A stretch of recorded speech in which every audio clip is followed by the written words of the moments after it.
can muna soyayya da ni da baby. Baby ta bar zuciya ta tana ta ƙuna. Baby kin cuci zuciya, me yasa kika yi haka gare ni baby? Ce na so ki tsakani da Allah, kika cuce ni, me yasa? Ce ba ƙaramin abu ne da zaka ga masoya suna soya. Bismillahi Allah ka tallafa a gare ni. Ce babu son dubara gare ni, ba ko dubara.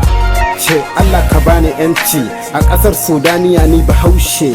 Ce dukkan mutane guda ɗaya ne, yanda Annabi Muhammadu ya ce da mu da ku duk guda ɗaya ne, littafin mu ma ɗaya ne. Mu nuna soyayya gare mu tsakani saboda Allah.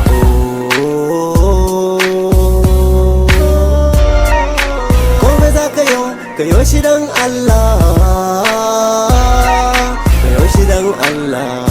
Ce zana ba ku labarin wata 'yan mata ta cuci zuciyata, bayan na nuna so a gare ta, da ni da ita muna soyayya muna morewa.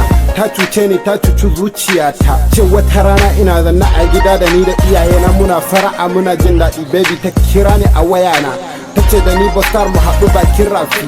Na je bakin rafi muna fira da baby muna tafi. 'Yan mata uku su zo wucewa daga baya. Ce guda daga cikinsu ta ce Boskar za ka faɗa rami.